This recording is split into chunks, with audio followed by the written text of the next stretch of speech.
Sejam todos bem-vindos a Causalcast. Aqui você encontra dicas e orientações para o seu casamento e sua vida amorosa. Você já se perguntou o impacto da ausência paterna na vida de uma criança? A ausência paterna não afeta só a infância, mas molda toda uma geração.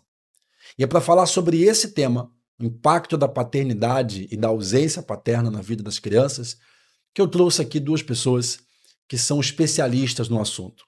Não vivem apenas como propósito pessoal, mas impactam milhares de vidas através desse tema da infância e da paternidade. Para conversar com a gente sobre esse tema, eu trouxe aqui o casal Mário Vaz Júnior e a Flávia Luz Vaz. Ele é médico, cirurgião pediatra, escritor, empresário e líder no Ministério da Família com o tema O Mundo Precisa de um Pai. E a Flávia é psicóloga, escritora, empresária, especialista em desenvolvimento humano, pastora e fundadora do movimento Guardiões da Infância, pais de 3 filhos. É um prazer ter vocês aqui com a gente. Obrigado por aceitar esse convite. Para a gente é uma honra, uma alegria muito grande poder estar aqui nesse período compartilhando com vocês aqui. Prazer é nosso, uma alegria. Obrigada. E vocês são casados há quanto tempo? Nós somos casados há 25 anos. Vamos fazer 26 anos agora, no dia 12 de junho. E é isso mesmo, 3 filhos, né? 3 filhos, 3 rapazes. Bernardo, de 21, Heitor, de 17 e Davi, de 16. E você é a única mulher na casa. Sim, ele brinca, né, que lá em casa é mulher única e homens ao máximo. Olha! Entendedores entenderão. Literalmente. Muito bom.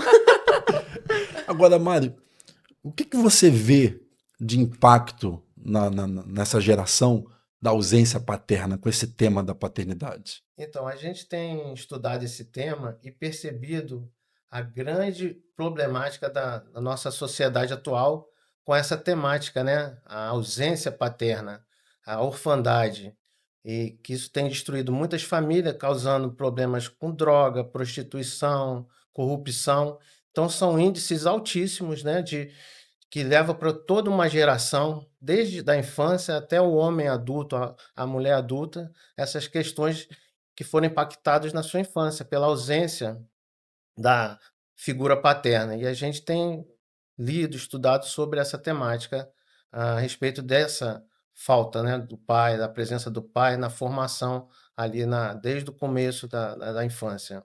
E quais os sinais, Flávia, você como psicóloga, de um adulto que teve essa ausência paterna, não teve uma criação de excelência na sua infância? Assim, como uma boa psicóloga, né, eu gosto de dizer que todo dano que a gente encontra, ele é sempre sistêmico, não dá pra gente dizer que foi uma linha só, né? Mas dentro da questão da orfandade, a gente tem uma geração muito imatura, é uma coisa que Mário sempre traz essa troca para mim. Então, assim, uma geração de homens imaturos, né, que tem muita dificuldade de assumir a autoridade, de constituir uma nova família.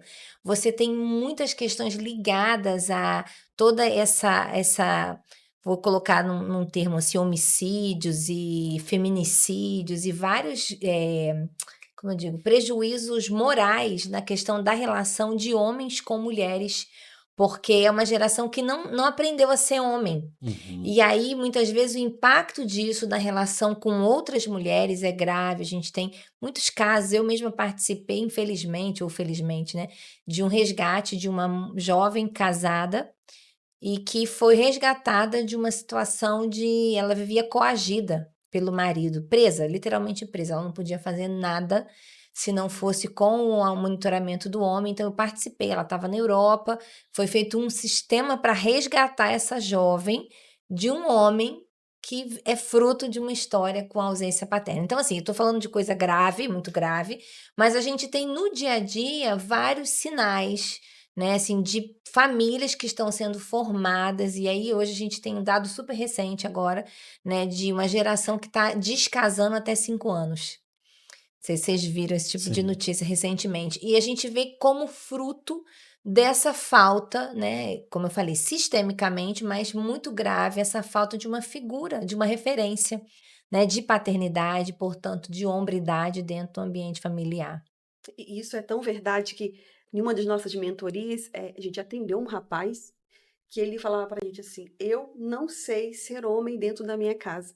E a gente foi descobrir, ver a história dele, ele não teve um pai dentro de casa. E falava assim pro meu marido: você é o único homem como mentor que me diz que eu tenho que ser fiel à minha mulher. Porque aonde eu tô, no meio dos meus amigos, todos traem a esposa. Dentro da minha casa, eu nunca ouvi dizer que meu pai foi fiel à minha mãe. Então ele fala assim: então eu hoje cresci, para mim ser infiel é normal. Ele estava falando pro meu marido: então eu vejo, olho para você, para mim você é o único homem de referência como mentor que está me dizendo que eu tenho que ser fiel à minha esposa. Olha só, a gente ouve, a gente pensa que não existe, mas existe de verdade. Ele disse isso, meu pai, ele já tinha contado a história para mim, traía minha mãe, meus amigos todos traem as esposas, meu sogro, pra você ter ideia, manda pornografia para mim no WhatsApp. Eu nunca vi um homem que diz que é feliz no casamento e fiel à esposa. Você é o primeiro que fala isso para mim. Imagina o que tá E trazendo. isso é bem verdade, né, Tiago? Que é uma cultura, né, machista que logo que o menino vai entrando na adolescência, né, na puberdade, o pai estimula, né, esse comportamento, né, a frequentar ambientes promíscuos, Sim, né, que o meu filho tem que ser homem dessa forma, então não tem essa referência, né, de educar, ensinar no caminho, né, com a postura adequada perante a sociedade, perante as mulheres, né, não, meu filho para ser viril tem que ter esse comportamento, né? exatamente. Alguns levam o filho para perder a virgindade, Virgindade, ter a primeira exatamente. experiência sexual, ou com a pornografia, ou num lugar promíscuo, e desde o começo vai marcando. E eu vejo também dois tipos de ausência. Veja se é dessa forma. Tem a ausência física, aquele pai que foi embora, ou separou e nunca mais voltou, enfim, se faz presente muito pouco, fisicamente mesmo, na vida dos filhos. E tem aquela ausência emocional. O pai está casado, está em casa, mas é a mãe que dita as regras, é a mãe que cuida de tudo, é a mãe que resolve tudo. O pai não se envolve, está sempre trabalhando, está sempre ocupado. É mais ou menos assim? A gente tá rindo, mas é bem sério, né? É a omissão, né? A omissão chama Simon Araújo diz, né? São órfãos de pais Pais vivos, vivos. né? Então a gente Nossa. tem uma liderança Então é que pela fala. negligência, né? Ou pela ausência por morte, ou por divórcio, né? Às vezes o pai está ausente por divórcio, ou é aquele, né, pai vivo, mas que não está ali, né? Pode estar presente fisicamente, mas não tem o comportamento de estar presente na vida do seu filho. Essa palavra negligência, quando você vai estudar modelos de parentalidade, né, perfis, pais negligentes são os mais danosos. Os estudos vão falar sobre isso. Então, você ter um pai autoritário ainda é muito melhor do que você ter um pai negligente, que é esse pai omisso. É um pai que não vê. Ele às vezes está no ambiente, mas ele não se posiciona. Então, às vezes é melhor ser duro, né? Não é o ideal, né? Mas a gente mais pra frente deve falar sobre isso.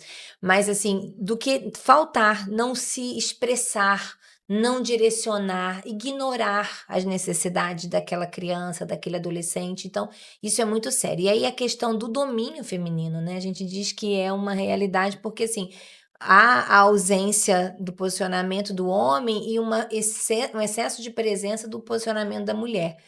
Então aí você vê as figuras mudando de ordem, porque muitas vezes a mulher autoritária, ela não vai ensinar para o homem, aquele filho em formação, a ser alguém respeitado. E aí você vai numa bola de neve, né?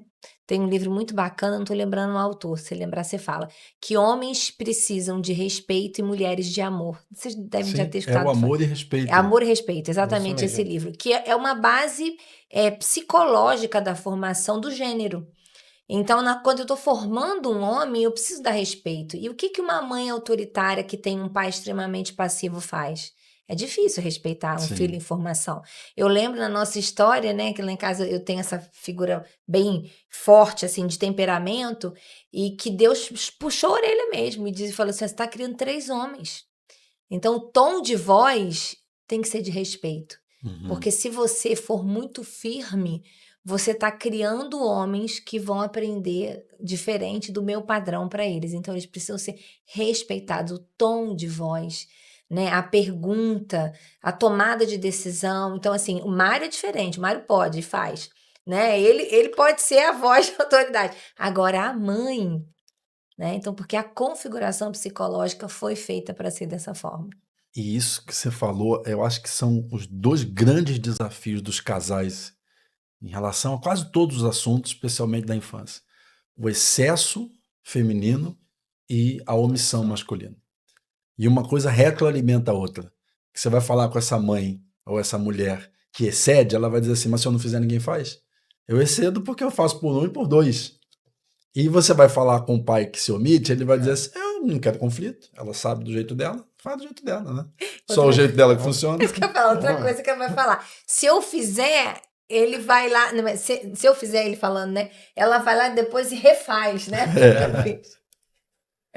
Você vê isso também? Eu vejo isso, né? Eu acho que, né, a gente vê que no estudo da paternidade, né, a gente vê que cada estação, né, cada fase da vida importa. E a gente entendeu esses tempos, né, quando a gente vai vendo a presença do pai no tempo certo, né, que a gente vê que entre 0 e 6 anos é importante a presença paterna, né, porque às vezes sempre deixa com a mãe, porque acha que é muito pequeno, e é a mãe que tem que cuidar de tudo. Essa fase é importante a presença paterna, né? Imprimindo aqueles valores, aqueles cuidados, e até para saber honrar, olha, a gente vai cuidar aqui da casa, porque a gente está cuidando aqui do castelo para a rainha, para ele saber ter a responsabilidade de arrumar o quarto dele já na idade pequena, né? Não é isso? É, com certeza. E é um desafio que tem. Eu acho que a comunicação ela tem que ser sempre para tudo, né? Vocês estão aqui no Casalcast, então vocês falam sobre casamento, né? E da educação de filhos não é diferente, gente. Como é que você vai imprimir um projeto, né? Em Guardiões a gente fala sobre isso, daqui a pouco vamos chegar nele, que filhos eles são um projeto do coração de Deus. Então, como é que você faz um projeto se você não tem acordo com o teu sócio? Sim. Né? Então, nós temos 3, somos sócios. Somos sócios. Empreendimento. É tudo, Essa jornada. Não é? Então, como é que você vai fazer isso? Então, tem que conversar, né? E aí a gente tem história para contar, né? E nesse ponto que eu quero entrar, como é que é a história de vocês? Como é que vocês, de onde vocês vieram? Como é que vocês se conheceram? Como é que foi o início do casamento? Deixar para ele contar. Então, Ele gosta de a contar. gente se conheceu na igreja, né? Eu conheci a Flávia especialmente de penetra no aniversário dela de 18 anos. Essa é boa. E era uma pessoa muito querida na igreja, muito especial, não é porque eu estou aqui perto dela que eu estou falando isso, desde nova, onde ela passa, é uma pessoa carismática. Então, ela chegou no ambiente da igreja, o pessoal falou, olha, tem uma menina nova aqui da igreja, muito especial. Eu falei, eu tenho que conhecer. E sem conhecer, eu fui no aniversário dela de 18 anos de penetra. E aí, desde lá, já me encantei. O que você falou quando você me Aí viu? eu falei, ó, com essa aí eu casaria. Foi mesmo. Foi mesmo. Eu falei isso pra ele. Foi ela que falou isso. Então, a gente declarou, né, com a boca, então...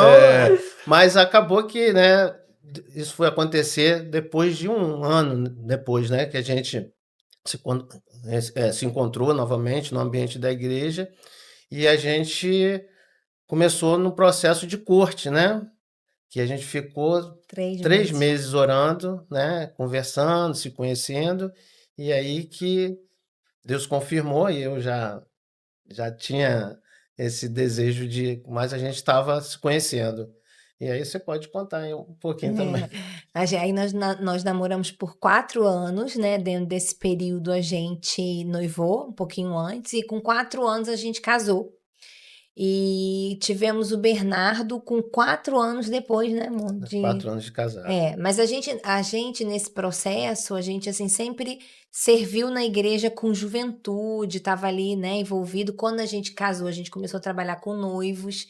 Então a gente sempre teve de alguma maneira cuidando dessa área. E aí quando o Bernardo nasce, no mesmo ano, o Mário teve uma proposta de vir do Rio de Janeiro, que nós somos originais, né, do Rio, e aí vir para cá. E aí nós viemos para o Espírito Santo, né? E aí começa tudo aqui. Aí vem os outros filhos e desde sempre na missão, né? Que nós estamos há 20 anos lá, construindo a nossa história aí de ministério. e outros filhos, tantas coisas. E dentro da história de vocês e dos filhos de vocês, como que vocês conseguem alinhar afeto e autoridade? Como que é essa dinâmica, ou como vocês trabalharam essa dinâmica nos filhos de vocês? Então, eu estava falando da negligência, né? Mas eu vejo, inclusive, que essa é uma crise, antes de falar de nós, essa é uma crise da paternidade, da parentalidade, né? Porque envolve pais e mães de hoje, que é essa dose.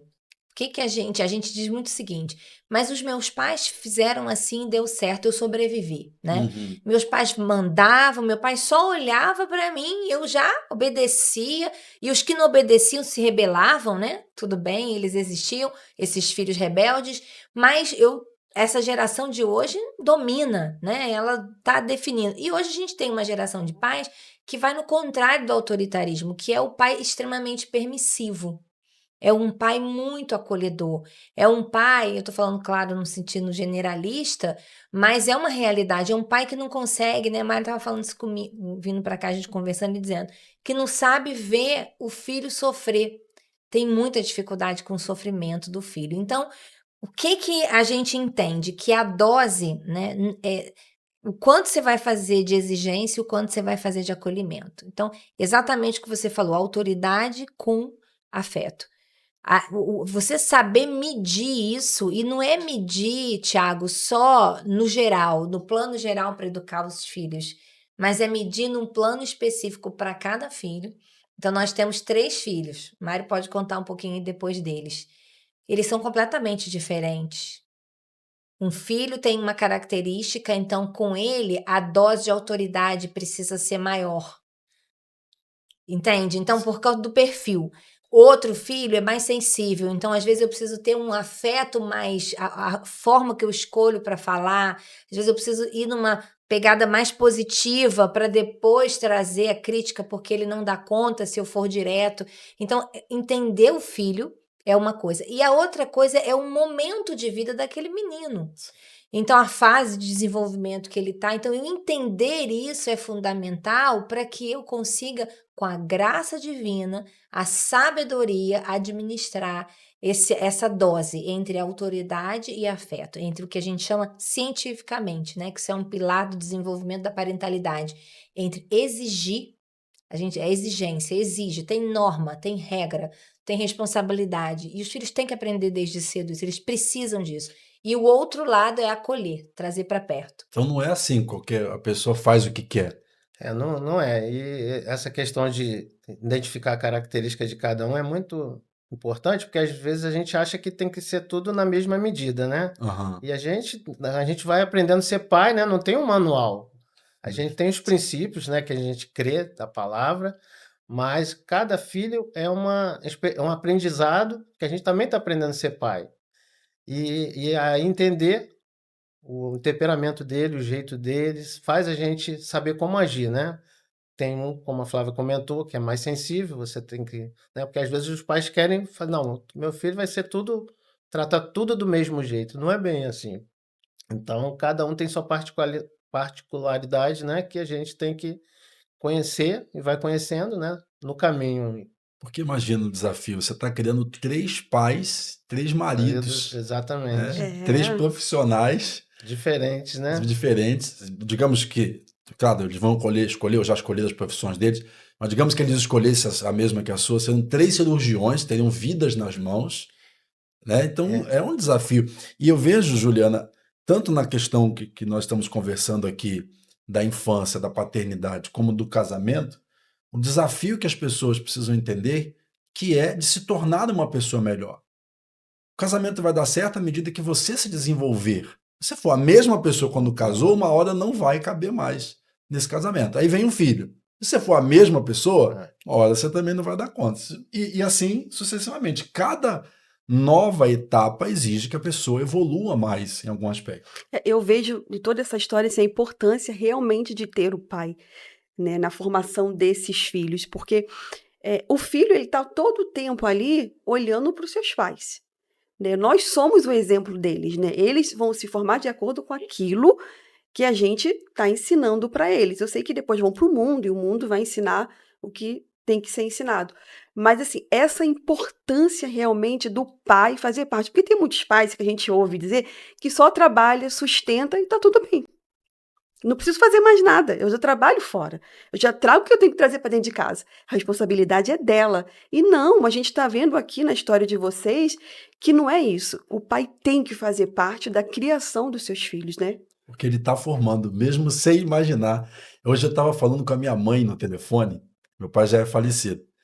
E aí a minha mãe falou uma coisa que é um ditado popular, que é uma coisa que eu ouço desde a infância, e me caiu aquela ficha. Falei, cara, é por isso que eu ajo assim.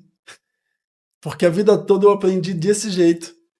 Aquilo me deu, não foi? Cheguei em casa conversando isso contigo. A gente tem comportamento, você exagera demais, trabalha demais, você estuda demais, você faz uma coisa, você se porta com a outra, você nem sabe de onde vem aquilo. E às vezes aquilo vem ali de um comportamento que você presenciou desde a infância. E aí sobre isso nasce essa bênção, esse movimento, essa ideia. Como que começou toda essa ideia do movimento que hoje é o Guardiões da Infância? Então, começa no livro A Grande Teia de Deus, né? Eu acho que começa eu vou dizer assim, começa com a criança desejosa de entender o seu propósito no mundo e gera esse manual, porque Guardiões da Infância, ele é um capítulo da Grande Teia. A Grande Teia a gente fala sobre propósito, né? Como entender o propósito que existe para cada pessoa. E a quarta ideia da Grande Teia é guardar a infância. Então eu vou guardar a infância, porque aí eu vou trabalhar com essa criança desde cedo, dando a ela essa noção de identidade, de propósito. Então, o que a gente conversava aqui no início, né, enquanto estava só fora da gravação, é gerando nessa criança em desenvolvimento uma noção de propósito, que ela existe, que ela é esperada na sua geração, que ela carrega dons e talentos que vão servir a sua sociedade, que ela tem uma função. Então, a visão de Guardiões, ela vem dentro dessa perspectiva, e a gente no livro trabalha 7 valores de um guardião. Então, a gente trabalha o primeiro valor, que é guardar uma geração. Qual é o entendimento que a gente primeiro desfrutou como pais? Porque o livro ele é todo desenhado na história da nossa parentalidade com os nossos 3 filhos. Que um pai, quando guarda um filho, ele não está guardando só o seu filho. Ele está guardando o que esse menino representa na geração. Então, você falou aqui do exemplo. Nós já temos um filho, nosso mais velho, que faz medicina, né? Que inclusive já vai para o centro cirúrgico com o pai de vez em quando, nas Legal. cirurgias, Imagina. né? Já Então, tá assim, quando o frequentando. Mário e eu guardamos o Bernardo, e desde pequeno trabalhamos princípios, valores, com a graça divina, porque sem essa é impossível, sabe? Cada vez mais impossível sem Deus. O que que acontece? A gente está guardando o impacto que esse médico, como você falou anteriormente, vai ter na geração dele, o marido que ele vai ser, né? O homem de Deus que ele vai ser. Então, tudo que você faz na infância não guarda só essa criança, mas você guarda o que ela vai distribuir à medida que ela crescer na sociedade. Então, são vários valores, né? Que a gente tem que voltar para falar mais sobre guardiões, mas com essa ideia que o pai vai ajudar a criança a perceber os dons, ajudar a perceber o que ela tem, né? Você falou sobre perfis ali, né? Às vezes, coisas que a gente trata nos nossos 3 filhos desde pequenos são as mesmas, são 2 ou 3, a gente sempre fala isso, né? São 2 ou 3 que você vai tratar. Às vezes é uma impulsividade que começa pequenininho, quando ele for pré-adolescente, essa impulsividade vai estar ali, faz parte dele, mas você vai ajudando ele a lidar. Então, à medida que vai crescendo, você vai gerando consciência, vai dando estratégia, né? Se tem muita sensibilidade, é o que você vai trabalhar ao longo da vida daquele menino, para que ele seja entregue à geração dele, cumpra o seu propósito, né, de vida. Então não existe filho ruim, filho difícil, filho complicado. Não, filho dá trabalho, né, Mário Vaz? O que você vai falar sobre isso? Não, com certeza. Trabalho dá. Sempre tem o seu trabalho, mas a gente tem trabalho para tanta coisa, né? Porque não vai ter para o nosso filho, né? Que a gente é um sonho, um plano de Deus para nossa vida. E a gente está para contribuir, né? Se a gente pode guardar e promover nosso filho, por que que a gente não vai fazer isso? E a ideia é essa, você guardar como um guardião, né? A gente vendo esses filmes, né, de época dos guardiões, quando o rei era ainda criança, né? Ele era treinado, preparado. Então a gente tem essa visão como guardião. né? A gente está preparando para que na geração dele ele venha impactar, né, de forma séria, positiva, honesta, né, íntegra, né? Então, a gente está aqui para cumprir esse papel também, como guardião. Porque esse impacto, essa visão que vocês estão passando, de olhar para a criança não apenas como seu filho, mas como um contexto espiritual, um contexto social, coletivo, uma coisa que vai além de você. A gente está numa época que o Brasil está tão politizado e tão dividido, né? Direita de um lado, Polarizado, esquerda, né? polarizado. Tem gente que defende um, tem gente que defende o outro e fica no celular, ali nas redes sociais. Brigando, né? Mas o maior impacto que essa pessoa pode ter na nação é formar bem o seu filho. Exatamente. Porque esse virá, né, a ser uma autoridade ou virá a ser um personagem, alguém que vai, de alguma maneira, impactar positivo ou negativamente na geração. E às vezes esse pai, e eu atendo alguns, eu me lembro até de um caso específico, em que ele é tão vidrado na política e vê todos os vídeos e defende a sua ala, não vou nem fazer propaganda do que ele defende aqui, mas os filhos estão vendo Estão por bios, aí, né? estão ausentes, assim, não estão conectados com o pai. O filho de presenciar brigas pediu à mãe para que o pai saísse de casa. Ô mãe, por que você não separa? Não aguento mais essa situação. Os filhos, e está muito comum, não que seja ruim, acho que tem o seu papel, mas os filhos nos psicólogos. E às vezes o que eu mais vejo nesse aspecto é que quando vai para o psicólogo, volta o feedback do psicólogo para os pais. Olha, o que a gente está tentando tratar nele começa em vocês. Sim, venham os dois aqui. Acontece muito. Com E certeza. essa é a importância, né, que a palavra fala, né? De conectar o coração dos pais aos filhos e dos filhos aos pais, né? Converter. Não é por imposição, não é por briga, mas é por conexão, né? Tem um coração convertido ao outro. É o grande desafio. Você tá ali entendendo o coração do seu filho, né? Tá junto dele, entendendo o que ele está precisando, o que ele precisa naquela fase da vida dele. Eu atendi um casal que o filho tem TOD. É TOD que fala? Transtorno de oposição desafiadora, né? Isso. Desafiador oposto. Ele é mais assim. É. E eu falei para ele, e você percebe às vezes o pai frustrado, né? Ele esperava um filho que não desse esse trabalho, não tivesse uma característica. Como hoje está tão presente as neurodivergências, o Sim. autismo, o TDAH e outras coisas. E eu falei, cara, mas imagina que ele pode ser um político. Com essa característica, ele pode ser um líder. Ele pode ser alguém que vai desafiar o sistema e vai fazer coisas diferentes, vai fazer coisas grandes, tem essa coragem. Deus te deu uma pessoa para você Essa mudar. visão é a exata visão de um guardião. Como você falou, você usou a expressão. Não tem filho que não sirva para nada, né? Porque o Deus, ele vê projeto em cada um. Então, hoje você vê tantos TEAs aí, meninos que têm, e você sabe de história de grandes inventores, estudiosos, que descobriram, né, soluções para a vida na Terra, que eram autistas. Então, por quê? Porque tem capacidades, a gente trabalha dentro da visão de guardiões, o que a gente chama de potencialidades e fragilidades. Então, o que você faz com aquilo que é um potencial? É uma força, você vai potencializar. Né? Então, se tem uma habilidade para matemática, lógica, para reter informação numa leitura, no aprendizado de linguagem, você vai dar ênfase naquilo.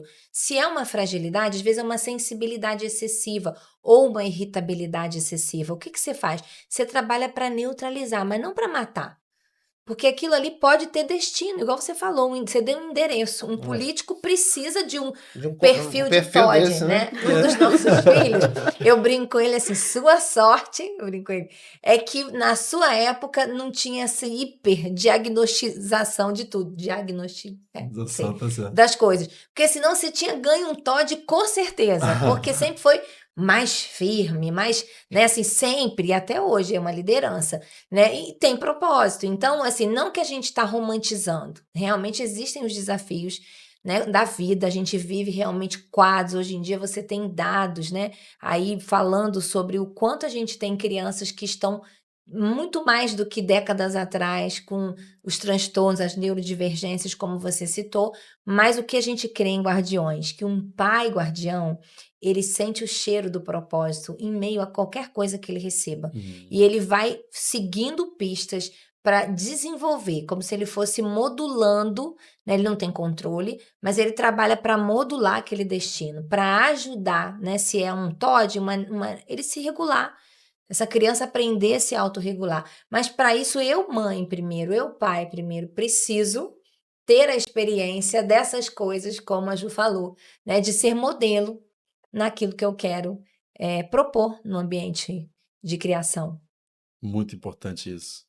E aí tem o Guardiões da Infância e tem o curso que você ministra, O Mundo Precisa de um Pai.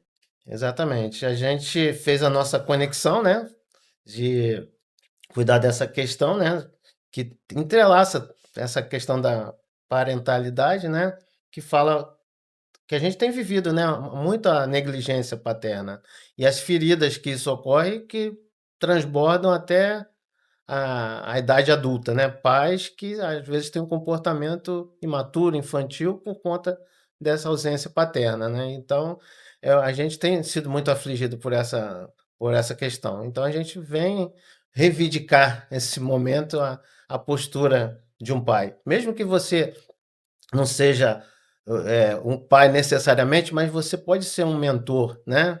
Naquela comunidade, naquele ambiente que você está vivendo. Pode ser um líder na sua igreja, num time de futebol. Então, esse movimento vem para você atuar na qualquer área da sociedade, tendo essa postura de pai para aquele grupo que você está ali responsável. E às vezes também, como até fala também no Guardiões, às vezes para a questão da orfandade mesmo, que não tem o pai e a mãe mesmo, né? Você pode se posicionar como pai, ajudando, pagando uma faculdade, trazendo princípios para a vida daquela criança, daquele jovem, né? Muito interessante. Então, pais se reúnem com você para aprender esses princípios e compartilhar experiências. É verdade. São grupos de pais, né? A gente vê que a gente vai estudar sobre paternidade e a gente vê que quem está precisando mais são os próprios homens, por conta de feridas que eles viveram com seus próprios pais, né? Então, é um ambiente que a gente precisa, às vezes, liberar perdão para o nosso pai, porque às vezes ele não deu porque ele não recebeu, É né? verdade.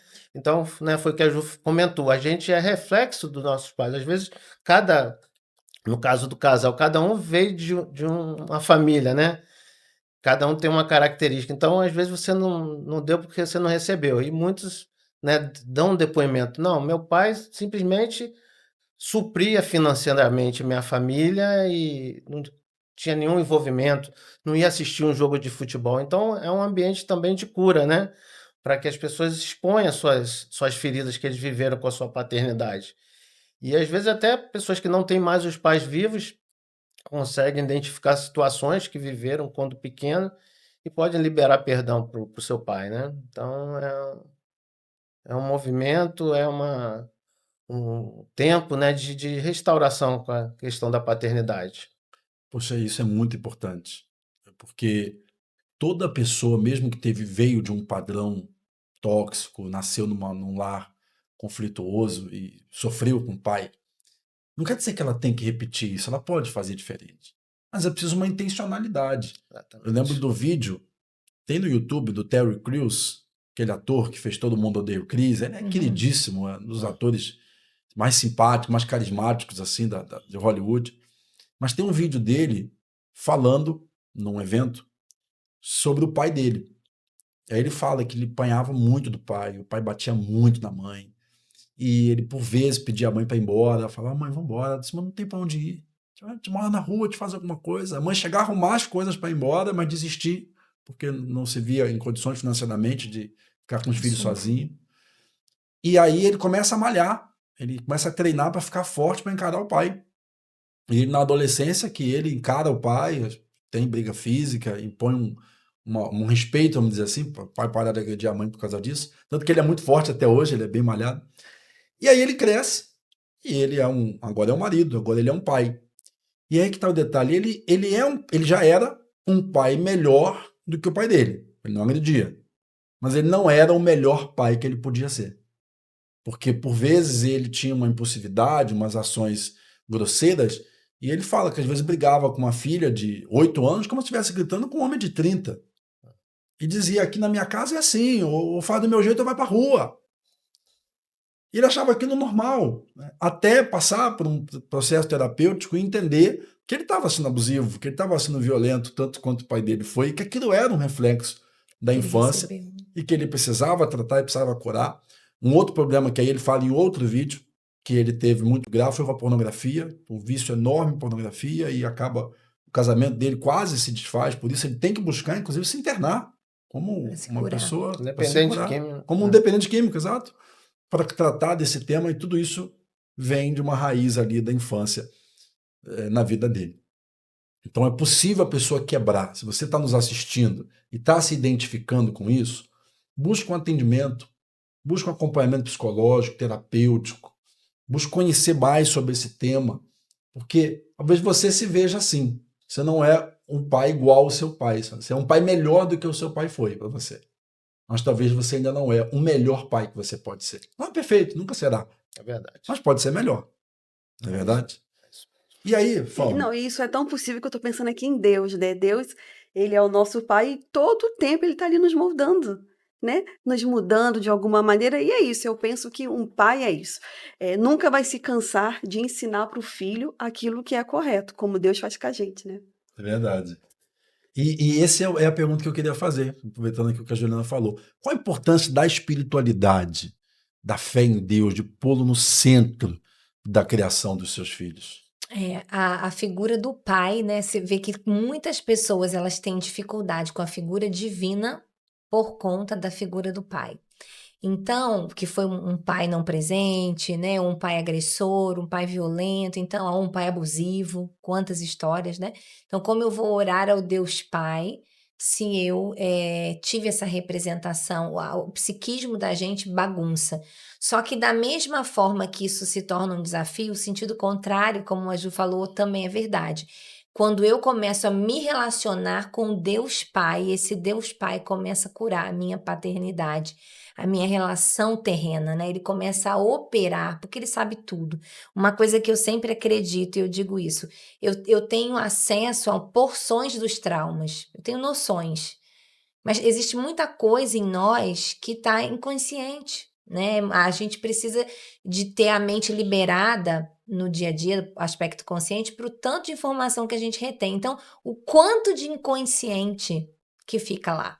Né? E quando você se propõe, ou como você citou, né, de uma busca terapêutica, ou de uma busca espiritual, isso muda. Você começa a entrar no que a gente chama de um processo de restauração. O que é restaurar?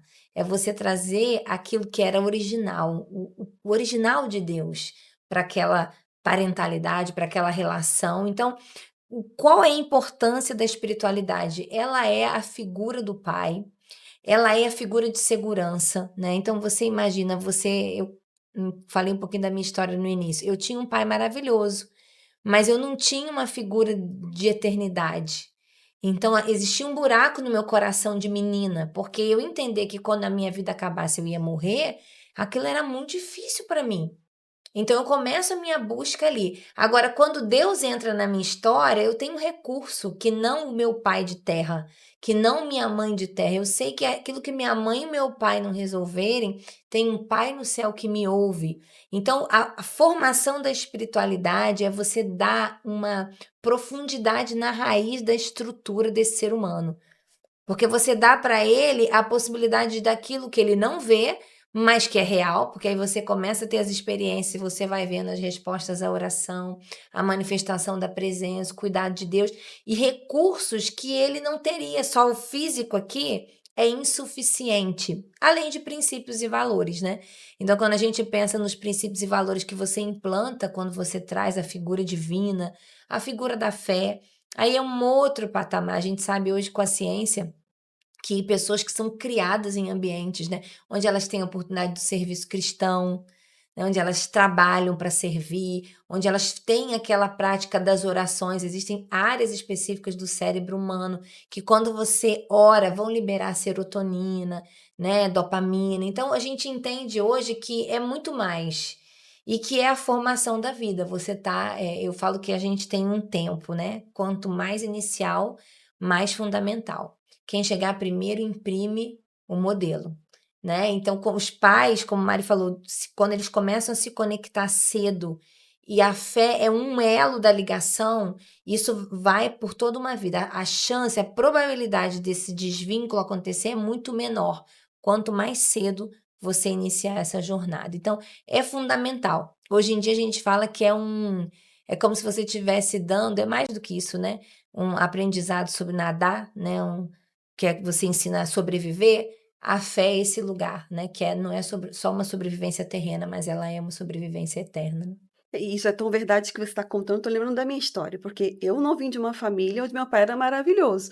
Meu pai bebia muito, agredia minha mãe. Eu, desde muito novinha, via toda essa situação. Eu conheci Jesus, eu tinha 12 anos de idade, né? Fui obrigada a buscar a Jesus por causa do sofrimento dos meus pais.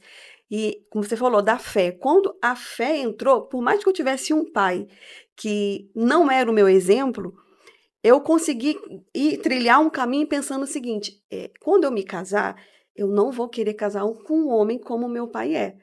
Uma menina. Pensava assim, né, eu vou querer totalmente ao contrário. Não quero um homem que beba, não aceito agressão, não aceito gritaria comigo, vai ter que me amar. Então, assim, eu penso, como você está falando, de que desde muito nova entrou Jesus, a fé. Eu trazia Jesus como meu pai, o exemplo dele para a minha vida.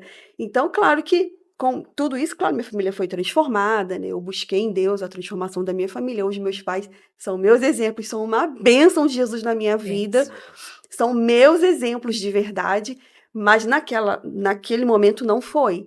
Então, assim, quanto mais cedo realmente a gente conhecer esse pai que é Jesus, mais chance a gente tem de trilhar um caminho diferente. E esse é o caminho, né, o Mário? Eu vejo que muitos homens, eles olham para a parentalidade, para seu papel como pai, como algo muito difícil. Ah, eu não sei, não tive pai, é isso que eu sei fazer, trabalha, dá o melhor ali financeiramente e foge, se não para o trabalho e para o celular. Então ele está sempre ocupado.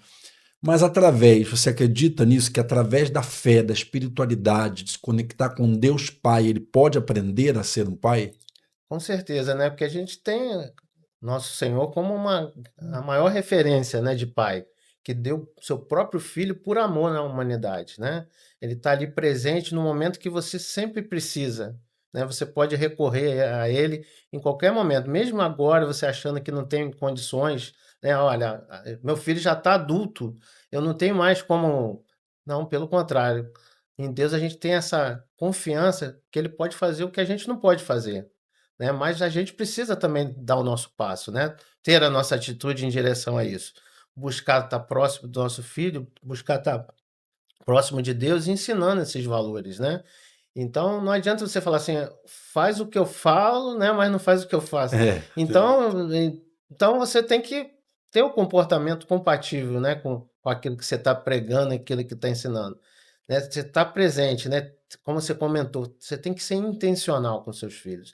E a gente presencia no curso pais com filhos já adultos, né, que falam assim: meu filho já está casado, não tem mais jeito, né?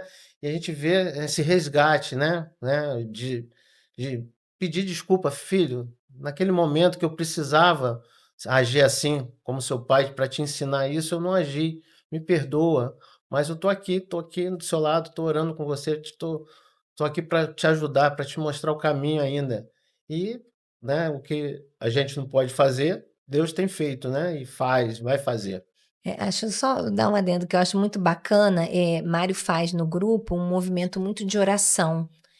Então ele pede que os pais, ele não me mostra que eu não posso ver, sou proibida, mas que é a intimidade deles, mas assim, ele comenta, né, assim, que ele coloca lá essa semana, esse período, coloquem aqui os motivos de oração, e é muito lindo isso, né, amor, assim, ver os pais colocarem, né, Os motivos, né, e é. uns intercederem pelos outros, né, que a gente está solidário com o nosso irmão ali vivendo, né, porque não é todo mundo precisa, né, tem um momento que cada um está com um momento mais frágil, mais vulnerável, com uma situação às vezes crítica, que não tem possibilidade, e aí é o tempo que Deus, quando a gente não tem mais recurso, o recurso vem dessa espiritualidade que você está ilimitados. falando. Posso contar um depoimento nesse Pode. sentido?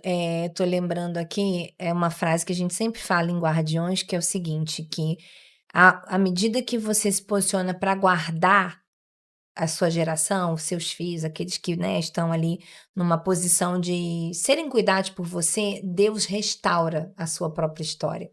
E em casa eu tenho um dos nossos filhos, ele sempre foi mais sensível, muito semelhante a características que eu sempre tive quando pequena. Só que quando eu era pequena, vou fazer 50 anos agora, não parece, mas vou, meus pais, por melhores que eles fossem, eles não tinham o conhecimento que eu tenho hoje, o Mário, como pais, que hoje é um tempo que a gente tem guardiões da infância, a gente tem psicologia, a gente tem muito, a igreja tem um entendimento diferente sobre tudo isso, educação de filhos, e também não tinha a figura, no meu caso, dessa espiritualidade muito alicerçada. Então, quando eu sofria com ansiedade, com tristeza, com depressão, coisas da minha criança, minha mãe e meu pai, tadinhos, eles Não acolhiam, entendiam, né? eles acolhiam, vai passar, papai tá aqui, né? Como um pai de uma criança há 40 anos atrás vivia.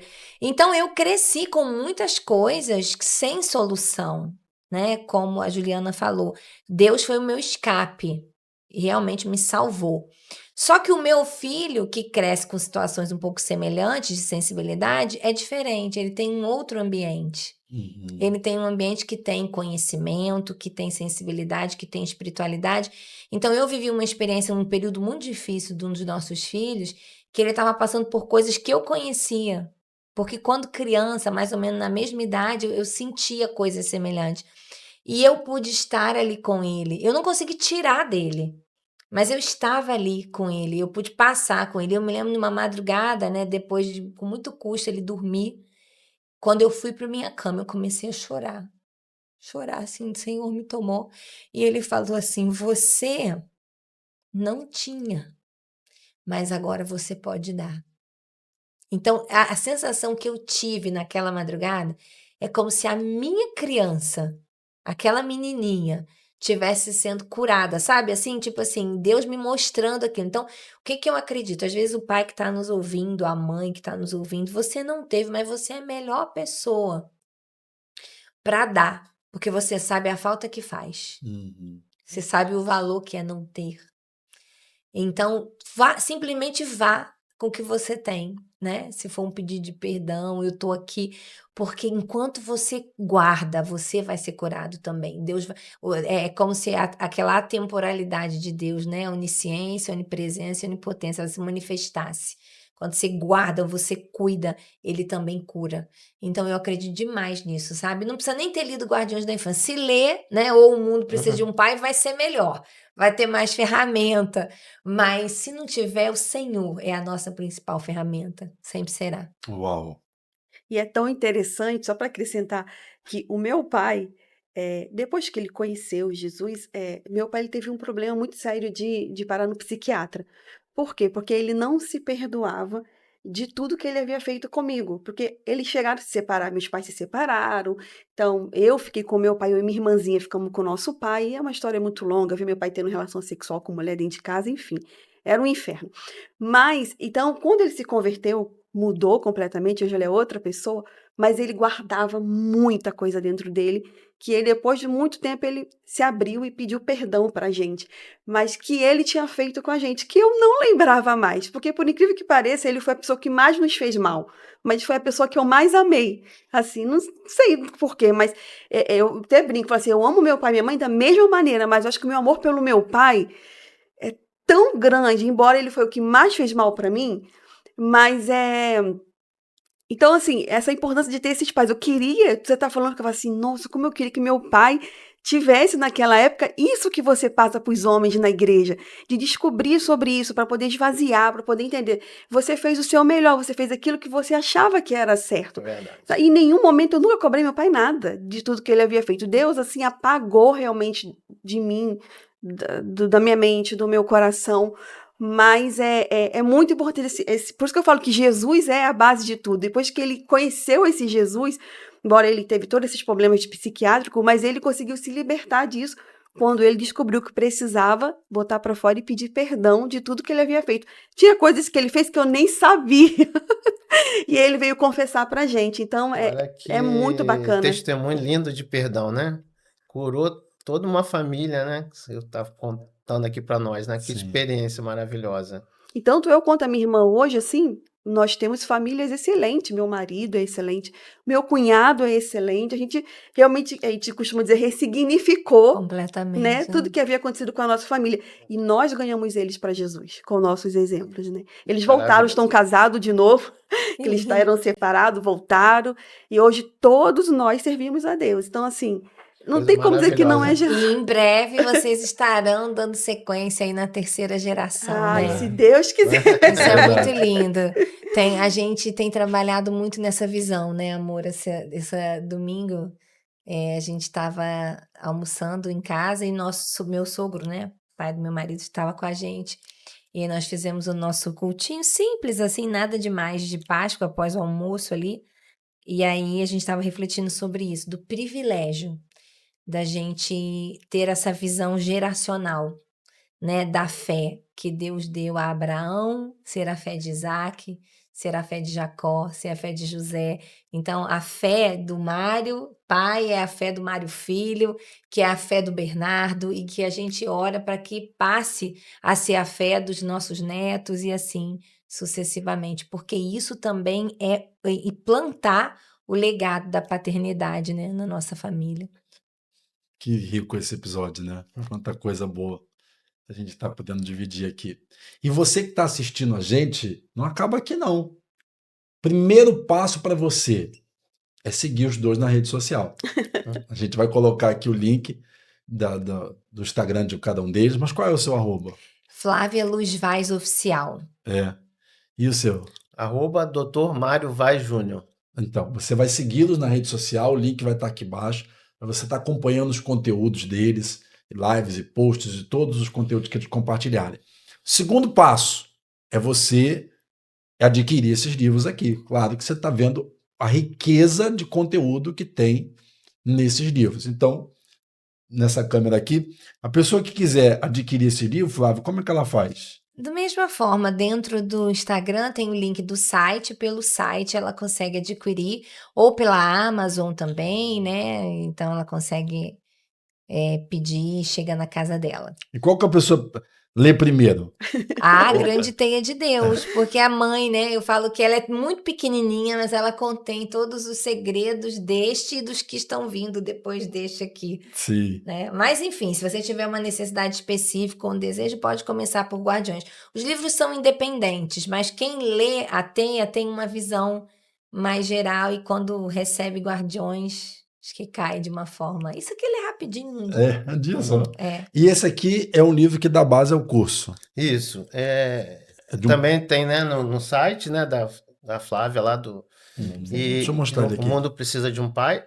Tem lá também, pelo link Consegue da bio. achar, ou Link da bio. diretamente pelo O Mundo Precisa de um Pai. Você joga no Google, Instagram, né? No Instagram, no YouTube, né? Ele tem um movimento aqui no Brasil, você consegue acessar o material. É maravilhoso, gente. Cassie Carstens.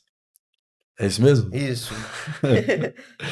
Olha, gente, que legal. E para finalizar, então, gostaria, então, começando com você, Flávia, olhasse aqui e dissesse um conselho para uma mãe que está nos acompanhando, o que você diria para ela?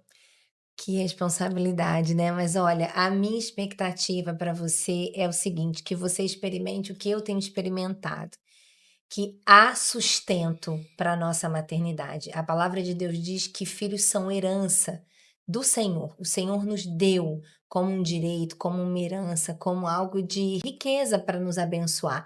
Mas então eles vieram de Deus. Então, quando Deus dá, ele dá com sustentabilidade.